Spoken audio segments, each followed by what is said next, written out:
Hello guys, sa umagang ito, sa halip na pupunta tayo sa ating client doon sa full wirings natin, hindi na tayo makapupunta dahil bumabagyo.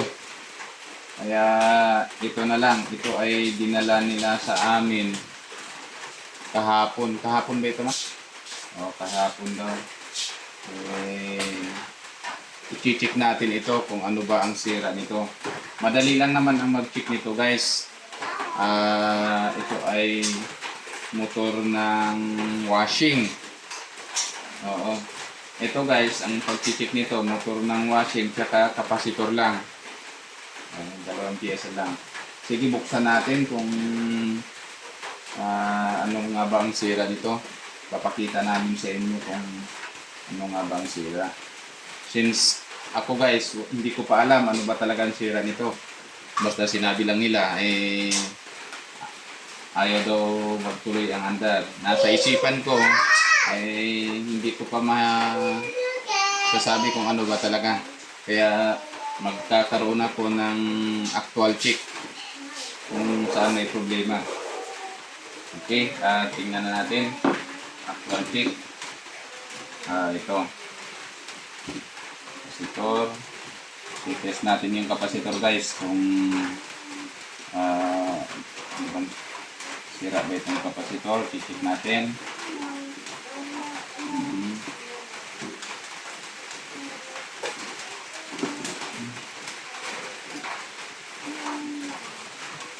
Muna tayo sa kapasitor. I-check natin. Yan. Ito, paki-focus ng camera.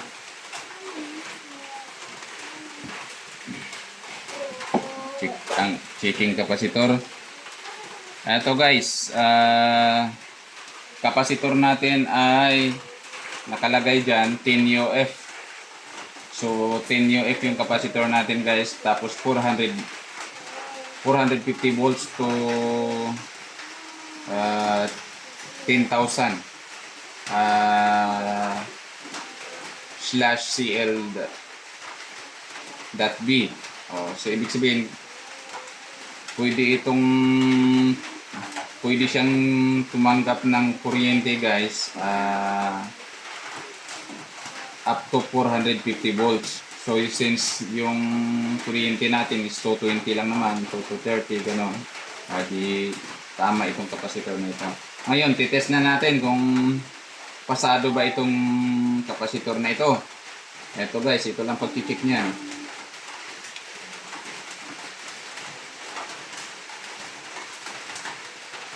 Ayun, pasado pa ito guys, itong kapasitor na ito. 10 UF, ayan o.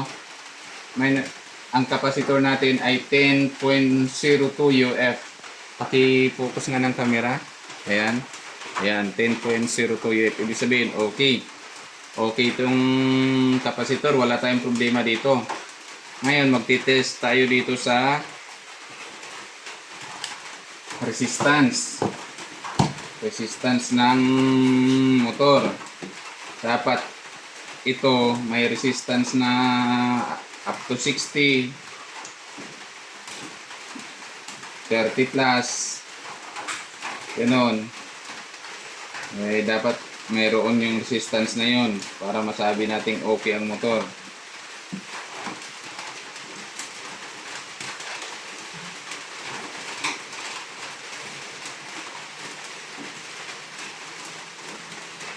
Ano ba talaga problema nito? Yan. Okay. Yan. Pakitingin sa camera. Check natin. Mayroon. 85.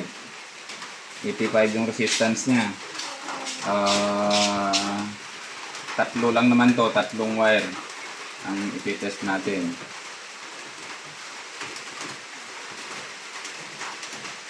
Tatlong wire lang po ito. So ito.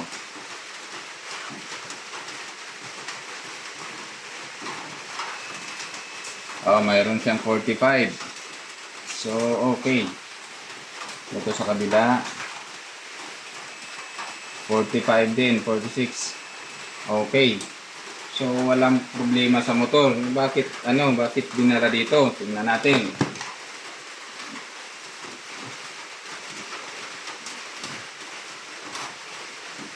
Bakit ganon?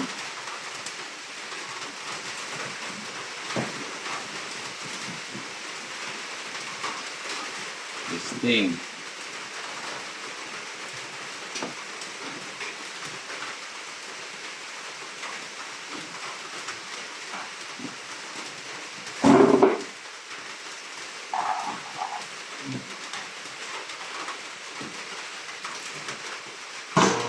Ayun.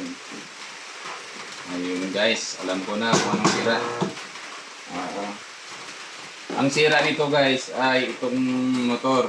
Bagamat walang sira yung windings niya, pero yung busing niya sa loob ay yun ang sira niya. Okay guys, pagka ganito. Kasi may part dito sa bakal. Itong umiikot na bakal na ito, yung sa loob. Halos hindi na siya balance doon sa loob. Kaya ganon ang resulta niya guys. Pagka isasaksak mo, parang iikot siya pero hinto rin. Hindi na, ang problema nito itong busing. Maluwag na sa loob pagka ganito. Ngayon, hindi natin marirepair siya kasi wala dito yung barina ko nasa shop. Kaya babaklasin kasi ito. Kung papalitan ng busing, ang problema guys, wala tayong mabiling busing. Kaya mas advice ko dito, palitan na lang ng buo. Buong motor. Pag pinalitan ng buong motor to, so far magiging okay na ito. Motor ang papalitan mo. Disposable kasi ang mga motor na ganito. Okay. Yun lang guys. Maraming salamat. Sana patuloy kayong mag-subscribe sa aking YouTube channel para madami pa tayong ma-share na kaalaman patungkol sa electrical. GP Electrical